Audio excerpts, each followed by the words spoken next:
আমাকে ডাক্তার বলেছে যে আপনার খাওয়া দাওয়ার দরকার, সেই দিন থেকেই আমি শুনলাম যে আমার হাজব্যান্ডকে ধরে নিয়ে গেছে মিলিটারি। তারপর থেকে তো আমার সমস্ত কিছুই হারাম হয়ে গেছে। আমি খাওয়া দাওয়া আমার সব কিছু, আমি শুধু আল্লাহকে ডাকতাম যে আল্লাহ, এদিকে আমার কোনো তখন ভয় নেই যে আগে মিলিটারি দেখলে ভয় পেতাম যে মিলিটারি আমাদেরকে হয়তো ক্ষতি করবে, কিন্তু আমি পরে ঢাকায় আসলাম আমার স্বামীকে খুঁজতে, কিন্তু ওই অধ্যাপক রফিকুল ইসলাম নামে ওই বাংলা বিভাগের ঢাকা ইউনিভার্সিটির, ওনার সাথে শুধু কনফিউজ, ওনাকে মনে করে যে এই মানে রফিক। তখন আমরা দেখি যে না, বাবার নামে মিল নেই। তো উনি আবার একটা আমার হাজব্যান্ডের একটা জীবনী আমাকে লিখতে বলেছিল। আমি স্মরণীয় ব্যক্তিত্বে আমার হাজব্যান্ডের একটা জীবনী লিখেছি, সেটা হলো এই স্মৃতিময় ইতিহাস, এটা আমার কাছে আছে। তারপর আমার হাজব্যান্ডের মৃত্যুর পরে, শহীদ হওয়ার পরে কিছু ওনার সারেক ডাক টিকিট বের করা হয়েছে, এবং বঙ্গবন্ধু উনি আমাকে অশেষ স্নেহ করেছেন। বিশেষ করে উনি বরিশালে যাওয়ার পরে সার্কিট হাউসে ওনার সাথে আমি দেখা করি। উনি আমাকে এই বোন সম্বোধন করে আমাকে 2000 টাকা পাঠান, এটা আমার অনেক কাজে লাগে। এটা উল্টো করে এই যে, এবং আমার তখন আমার মেয়েটির বয়স মাত্র 2 বছর, উনি কোলে নিয়ে আদর করেছিলেন। আমার সেই স্নেহের কথা আমি কখনোই ভুলবো না। আমার মাথায় রেখে বলেছিলে, এতটুকু মেয়ে আর তুমি স্বামীহারা হয়েছে, তুমি কী চাও? আমি তো বলেছিলাম যে আমি একটা চাকরি চাই, আমাকে বেঁচে থাকার জন্য আমার চাকরি দরকার। তারপরে আমি মাস্টার্স কমপ্লিট করে আমি মহিলা কলেজে যোগদান করি, এবং সেখান থেকে আমি বিএম কলেজে কিছুদিন চাকরি করি। এরপরের থেকে আমার ছেলে আর মেয়ের এই ভবিষ্যৎ চিন্তা করে আমি সমাজে টিকে থাকার জন্য আমার অনেক সংগ্রাম করতে হয়েছে। সেটা সবাই বুঝবেন আপনারা, যেহেতু বাংলাদেশের আমরা সবাই নাগরিক, সবাই কিছু না কিছুভাবে আমরা ক্ষতিগ্রস্ত। কিন্তু এরপরে আমি ঢাকায় আসার পরে আমার ছেলে এখানে আর্কিটেক্ট হিসাবে কর্মরত আছে, সেই জন্যই আমার ঢাকায় আসা। মেয়েটিও এখানে পলিটিক্যাল সায়েন্সে মাস্টার্স করে, ওর হাজব্যান্ড এখানে প্রশাসনিক কর্মকর্তা হিসাবে চাকরিরত আছে। এই জন্য ছেলে মেয়ে নিয়ে বর্তমানে মোটামুটি ভালোই আছি। কিন্তু ইতিমধ্যে আমার শরীরে আর একটা রোগ ধরা পড়লো, যেটা হলো ক্যান্সার। এই 5 বছর চলছে আমার ক্যান্সারে আক্রান্ত, কিন্তু আল্লাহর অসীম রহমতে ছেলে মেয়েদের দোয়ায় আমি বেঁচে গেছি। কারণ ওরা বাবাকে হারিয়ে গেছে, বাবার কোনো স্মৃতি তাদের নেই, কারণ মেয়েটি তখন মাত্র 1 বছর। অনেক সংগ্রাম করেছেন এবং আপনি দীর্ঘজীবন, ক্যান্সার নিয়ে মানুষ অনেক দিন বাঁচে। যাই হোক, আপনারা দোয়া করবেন আমার জন্য, আমার সন্তানরা যেন ভালো থাকে, এই দেশের মানুষ ভালো থাকে। আমার এই দেশের শুধু শান্তির আমি একটাই কামনা করি, যে শান্তি। এই দেশের অশান্তি সৃষ্টিকারীদের আমি পছন্দ করি না। আমার পেপার খুললে যখন আমি দেখি যে কোনো বাংলাদেশের কোনো ভালো খবর, তখন আমার মনটা শান্তিতে ভরে যায়। মনে হয় যে বাংলাদেশের যে এত কষ্ট, এত দুঃখ, এত মানুষের চোখের অশ্রু, কত হৃদয়ের কত রক্তক্ষরণ হয়েছে আমাদের, সেটা ভুক্তভোগী ছাড়া কেউ বুঝবে না। জি, আমি আসছি আবার আপনার কাছে। রুমানা শফি, প্রথমেই তো যুদ্ধাপরাধীদের কথা উঠেছিল, সেই প্রেক্ষিতে আমি আমার বাবা শহীদ ডাক্তার মোহাম্মদ শফি, ওনার কথা বলিনি। ইনি হচ্ছেন আমার বাবা শহীদ ডাক্তার মোহাম্মদ শফি। উনি মুক্তিযোদ্ধা ছিলেন। আমাদের বাসা থেকেই অসহযোগ আন্দোলনের সমস্ত প্রক্রিয়া চলত। আপনাদের বাড়ি কোথায়? চট্টগ্রাম, মুশতারি লজ। মুশতারি লজ থেকে মিছিল শুরু হতো, মুশতারি লজেই মিছিল শেষ হতো। তো সুতরাং বাবা যে মুক্তিযুদ্ধে জড়িত আছেন, বাবা মা দুজনেই, এটা আসলে লুকানো ছিল না। সেই জন্যই হয়তো যুদ্ধের শুরুতেই আমি আমার বাবাকে হারাই। বাবা দাঁতের ডাক্তার ছিলেন, আর আমার একটি মাত্র মামা, উনি খন্দকার এহসানুল হক আনসারি। উনি মাস্টার্স ফাইনাল অ্যাকাউন্টিংয়ের ছাত্র ছিলেন। উনি তার দুলাভাইকে ছেড়ে, আম্মা বলেছিলেন যে তুই চলে যা, তুই পালা এহসান, তুই পালা। কিন্তু মামা বললেন যে আপা এটা কি বলো তুমি, সারা জীবন তোমার কাছে থাকলাম, আমি দুলাভাইকে ছেড়ে তোমাদেরকে ছেড়ে চলে যাব? এই হিসাবে আমি আমার বাবাকে আর মামাকে হারাই। আমি তখন খুব ছোট, তখন 4.5 বছর বয়স আমার।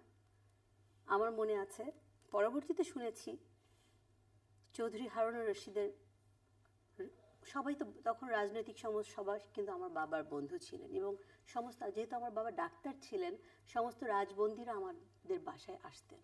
আর আমার বাবাও এই পূর্ণেন্দু দস্তিদার কাকা ওনাদের সবাইকে আমাদের বাসায় নিয়ে আসতেন। ভিতরে ভিতরে একটা আন্দোলন কিন্তু আমার বাবা মা করে গেছেন। তো যখন চৌধুরী হারুনুর রশিদ বললেন যে আমার কিছু আর্মস অ্যান্ড অ্যামুনিশন রাখতে হবে, আমার বাবা সাদরে সেগুলো তার নিজের বাড়িতে রাখলেন।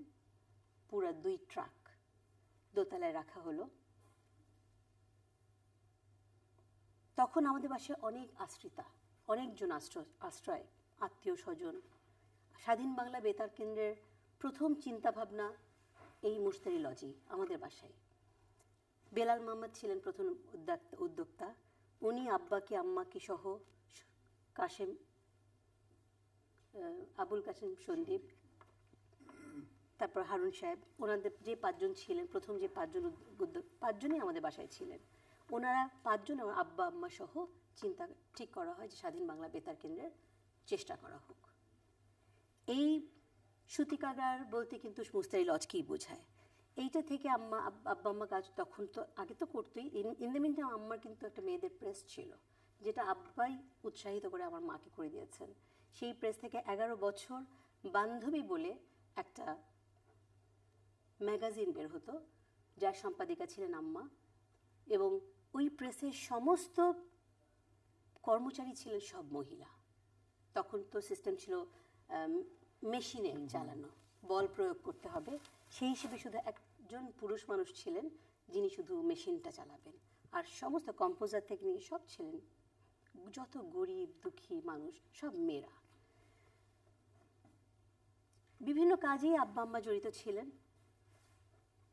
যখন যেদিন ওনাদেরকে 7ই এপ্রিল,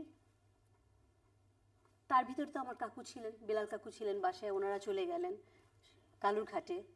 আমার আরেক মামা আলমগীর মামা, উনি ছিলেন, সবাই আমাদের আশ্রয় ছিলেন। আমাদের মামা সব আসতেন ভোরবেলায়। আব্বা আম্মা এনারা রাত্রেবেলা BBC, voice of America, Akashvani Kolkata সব শুনে শুনে নিউজ লিখতেন। সেই নিউজ ভোরবেলাটা আবার রাত্রেবেলা নিয়ে যাওয়া হতো। ওভাবে করে কালুরঘাট ট্রান্সমিশন থেকে এটা প্রচার করা হতো। ইন দি মিনটাইম তো স্বাধীনতার ঘোষণা হামিদ সাহেব দিয়েই দিয়েছিলেন, ওটা 26 তারিখ। পরবর্তীতে 27 তারিখে বেলাল কাকুর সাথে, আমরা কাকু ডাকি, বেলাল কাকুর সাথে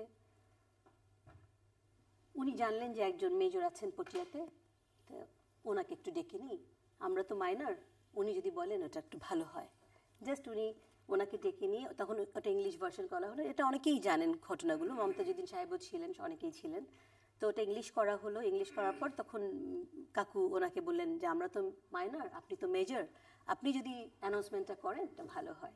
যাই হোক, ওইভাবে সব হয়। ইন দ্য মিন টাইম কাকু আব্বাকে বললেন যে ডাক্তার ভাই, তোমার কাছে যা আর্মস অ্যান্ড অ্যামুনিশন আছে তুমি সমস্ত কিছু মেজর জিয়াকে দিয়ে দাও। আব্বা তখন বললেন ঠিক আছে আমি দিয়ে দিই, আমি একটু হারুন ভাইকে জিজ্ঞেস করে নিই। হারুন ভাইকে জিজ্ঞেস করা হলো। এটা আমার দুর্ভাগ্য, আব্বার ওই জিজ্ঞাসা করাটা আসলে উচিত হয়নি।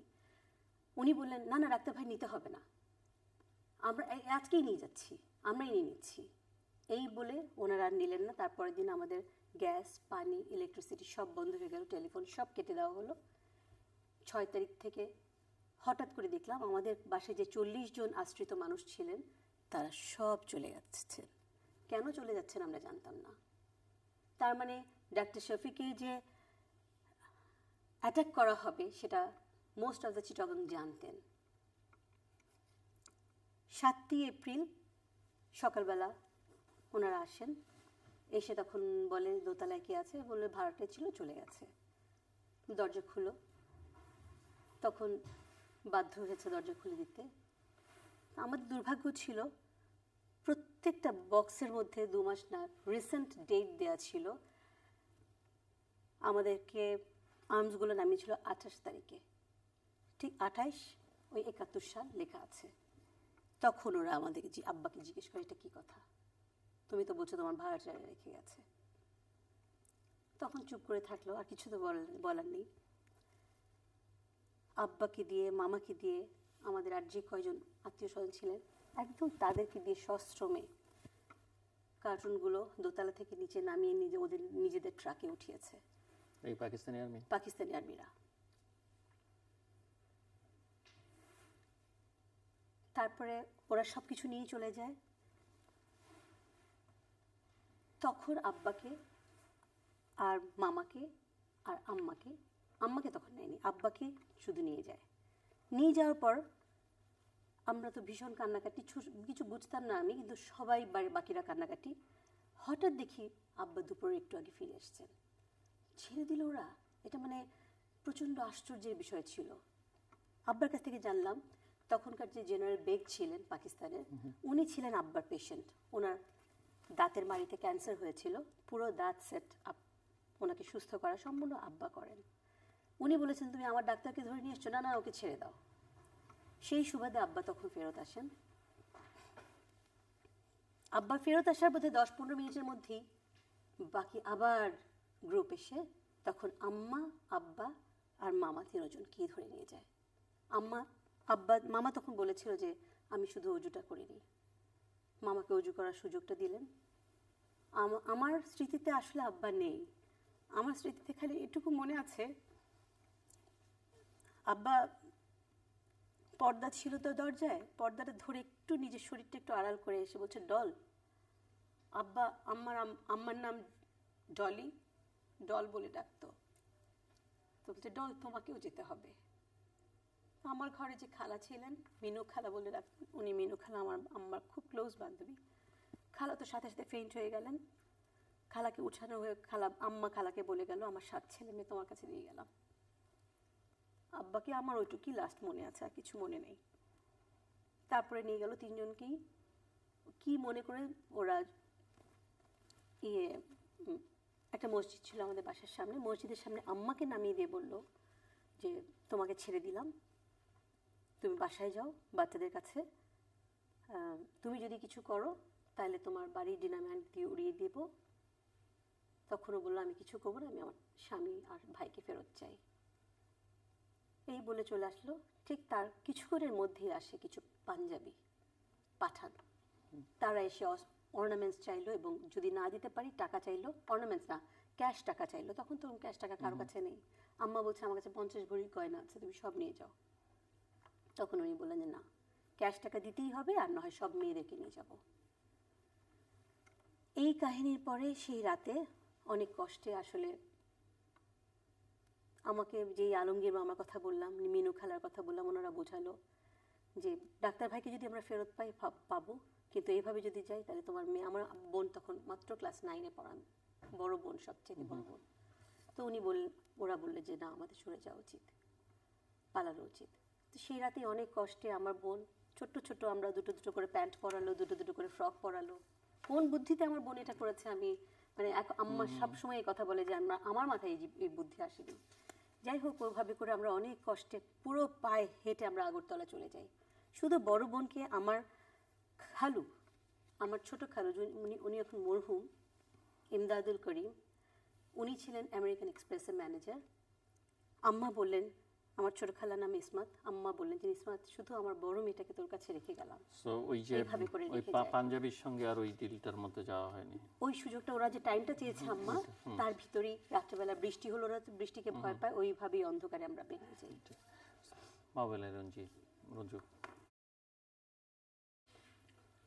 আসলে আমি খুব মনোযোগের সঙ্গে আমার আজকে যারা সহ আলোচক, অন্য শহীদের সন্তান কিংবা শহীদ জায়া, তাদের কথা খুব মনোযোগের সঙ্গে শুনছিলাম।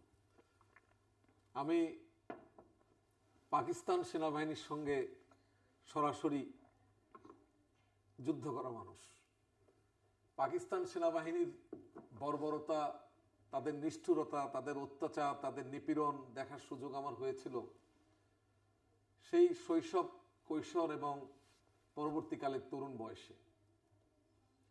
তো একটু পটভূমি বলে আমি বলতে চাচ্ছি যে আমি খুব ছোটবেলায় আমার বাবা আমাকে যখন একটা ম্যাপের বই এনে দিয়েছিলেন প্রথমে, সেই ম্যাপের বইটাতে পূর্ব পাকিস্তান এবং পশ্চিম পাকিস্তানের অবস্থান দেখেই ওই শিশু মনে আমি এটা মেনে নিই যে এটি একটি বিশ্বের মধ্যে অবান্তর অবাস্তব রাষ্ট্র, এটা হতে পারে না। আমার বাবা খুব হাসি মুখে সেই জিনিসটা কি খুব প্রশংসা করেছিলেন, এবং এটা অনেক কথা। যা হোক, পরবর্তীকালে আমি যেটা বলছিলাম যে আমার কৈশোর কিংবা তারুণ্যে আমি ওই সিভিল ওরিয়েন্টেড মিলিটারি গভর্নমেন্ট, অর্থাৎ পাকিস্তানিদের সেই বেসামরিক শাসনের লেবাসে সামরিক শাসন 60-এর দশকটা যারা আমার মতো বয়সের তারা সবাই প্রত্যক্ষ করেছেন।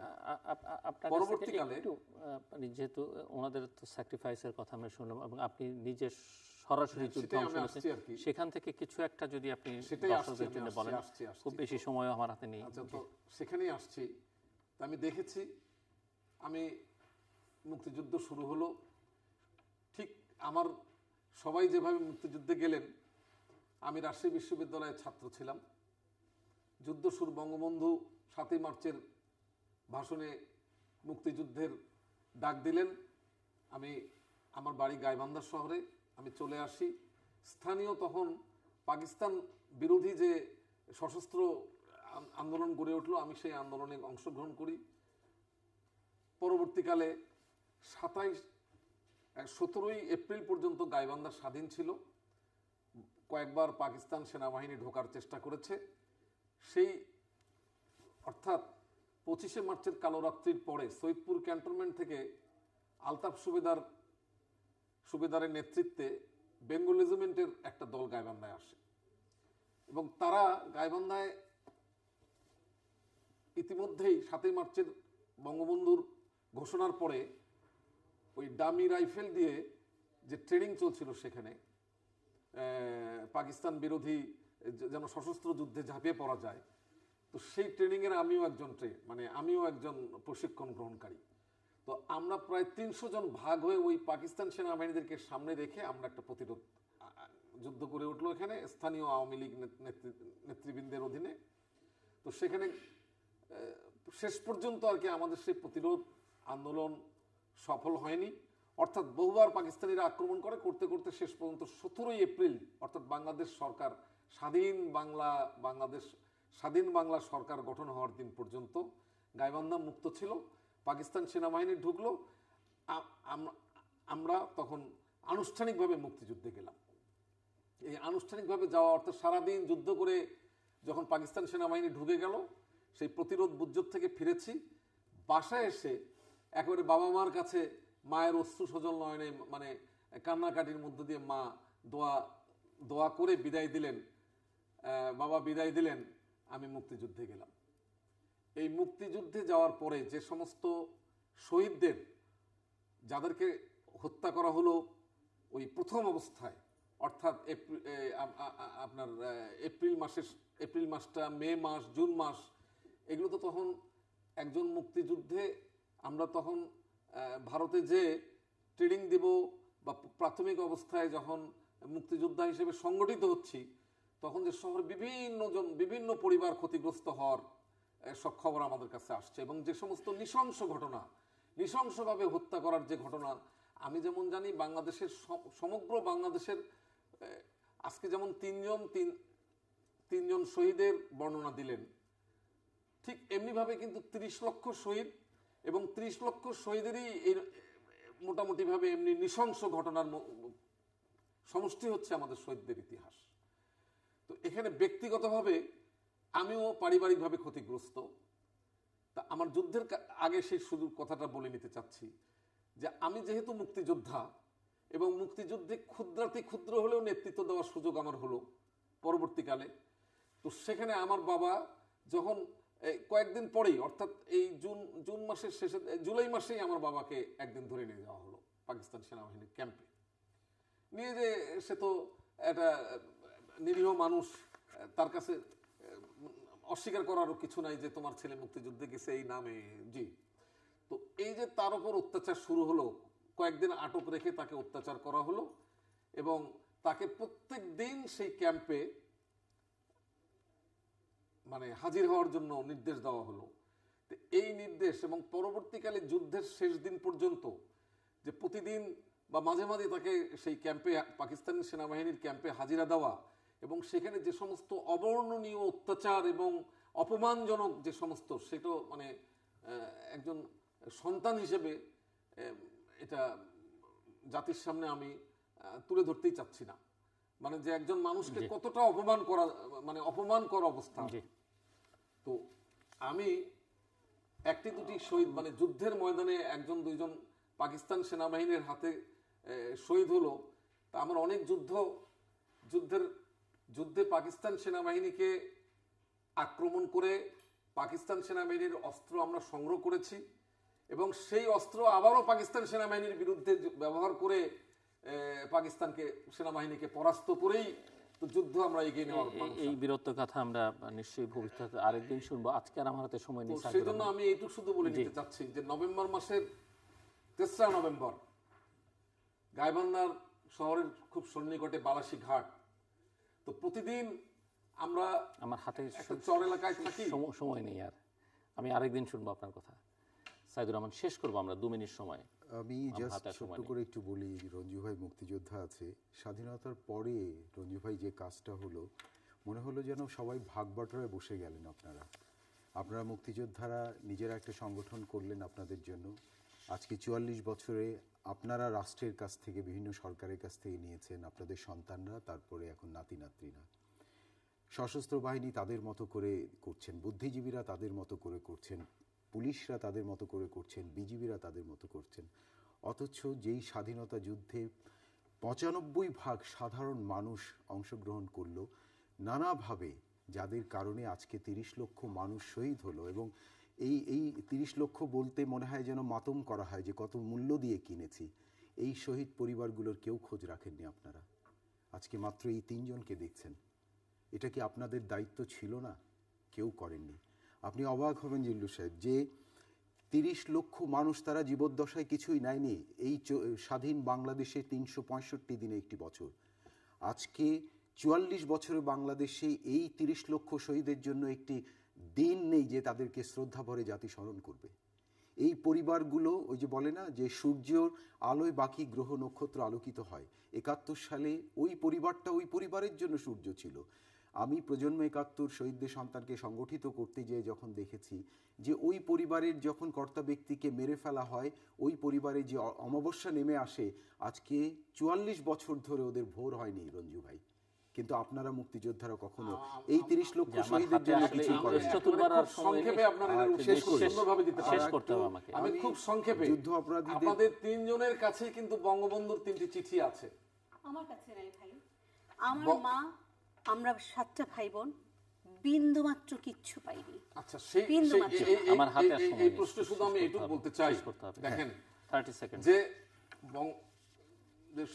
75 সালের আগে পর্যন্ত বঙ্গবন্ধু সরকার কিন্তু যথাযথভাবে চেষ্টা করেছেন শহীদদের পুনর্বাসন করা সহ মুক্তিযোদ্ধাদের জন্য। আমি কিন্তু বঙ্গবন্ধুর বিষয় বলছি না, আপনারা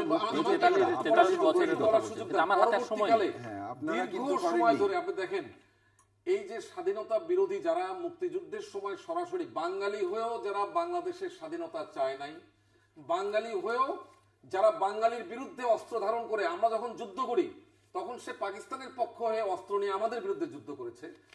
এই বেঈমান মির্জাফররা, এদের হাতে অর্থ ছিল, এদের সয় সম্পদ ছিল, সবই ছিল। আমি কিন্তু ওই প্রসঙ্গে না, আমি বলছি যে আপনারা গাজী হয়ে বেঁচে থাকলেন, আপনারা আপনাদের সংগঠন করে আপনাদের জন্য করলেন, শহীদদের জন্য যারা তারা কিছু। আমি শেষ করছি। আমরা যারা শহীদ হইনি, গাজী হয়েছি, আমি একটা অনুরোধ করব, আমি শহীদদের, আল্লাহর রহমত আমাদের উপর ছিল বলে মনে করেন আমার সাথী, আমি কিন্তু একটা বলার সুযোগ চেষ্টা করছিলাম, আমি দুঃখিত, আমার হাতে আমার কিছু করব না। আমি শহীদদের উদ্দেশ্যে নিবেদিত একটা কবিতা দিয়ে শেষ করতে চাই। আমাদের আমার সাথী কিভাবে আমার সামনে শহীদ হলো, আমার হাতে আমি বেঁচে গেলাম। আমি 1 মিনিটে একটা কথা বলতে চাই। 30 লক্ষ প্রাণ চলে গেছে, 7 কোটি মানুষই যুদ্ধ করেছে হিসাব করলে, কিন্তু তাদের তো কোনো হিসাবই নেই। আর 30 কোটিরও কোনো হিসাব নেই। যুদ্ধ শুধু 30 লক্ষের যুদ্ধ শুধু এলিট শ্রেণীরা করে নাই, নন এলিট বলেন, কৃষক, 95 শ্রমিক, ভাগ সবাই। একটা জিনিস বাংলাদেশের সমস্ত অথচ আমরা ব্যস্ত এলিট শ্রেণী বাংলাদেশের সেটাই আমাদের সবচেয়ে কষ্ট। রোমানা, একটা কবিতা দিয়ে শেষ করি আমরা শহীদদের উদ্দেশ্যে। যে আপনি আমি 30 একটু সেকেন্ডে বলি, বলেন, উনি please। বলছেন না 30 সেকেন্ডে বলেন। আমার স্বামীর এই ছবিটা একটু আমি দেখাতে please। চাই। তানভীরের মতোই চেহারা। একদম। জি, ধন্যবাদ। আমি একটা আমি কবিতা একটা কথা বলতে কবিতা চাই দিয়ে শেষ যে করতে আমরা চাই। 30 লক্ষ যে প্রাণ দিয়েছে তারা তো রক্ত দিয়ে স্বাধীনতা এনেছে, কিন্তু যে শহীদ জায়ারা এই 44 বছর ধরে যুদ্ধ করে করে সমাজে টিকে আছে, এই বাংলাদেশের এই যে শহীদদের সন্তানদেরকে মানুষ তাদের কোনো- করেছে, তাদের জন্য আমাদের সরকারের কাছে আমার বিনীত অনুরোধ, যে মাননীয় প্রধানমন্ত্রী শেখ হাসিনার কাছে আমার বিনীত অনুরোধ যে তাদেরকে অন্তত শহীদ জায়াদেরকে একটু স্বীকৃতি দেওয়া। জি, সাইদুর রহমান। আজকে আমাদের সকল শহীদদের নামে আমি তাদের শাস্তি দাবি করছি। যারা পিতৃভূমিতে বহিয়েছে শোণিত ধারা, আমি তাদের শাস্তি দাবি করছি। যারা আদেশ দিয়েছে হত্যাযজ্ঞের, আমি তাদের শাস্তি দাবি করছি। আমি চাই না হাতে হাত মিলে বিস্তৃত হই সব, আমি চাই না ওই রক্তমাখা হাতের স্পর্শ, আমি শাস্তি চাই। আমি চাই না তারা রাষ্ট্রদূত রূপে প্রেরিত হোক দূর দেশে, অথবা থাকুক আড়ালে যতক্ষণে সবকিছু যায় থিতিয়ে। আমি তাদের বিচার চাই এখানে, এই উন্মুক্ত প্রাঙ্গণে, এই একই ঘটনাস্থলে। আমি দেখতে চাই তারা শাস্তি পাক, তারা শাস্তি পাক, শাস্তি পাক। প্রিয় দর্শক, এই কবিতার মধ্য দিয়ে আমি দুঃখিত, আমি আপনাদের সময় দিতে পারলে আমার নিজেরও ভালো লাগতো এবং দর্শকরাও শুনতে চাইবেন আরও অনেক কথা। ভবিষ্যতে আমরা কথা বলবো, কিন্তু আমার হাতে সময় নেই। এবং এই কবিতার মধ্যে যে আকাঙ্ক্ষা, এই আকাঙ্ক্ষার মধ্য দিয়ে আজকের তৃতীয় মাত্রা শেষ করতে হচ্ছে। দর্শক আমাদের সঙ্গে থাকবার জন্য অসংখ্য ধন্যবাদ। আপনাদের সবার জন্য শুভকামনা।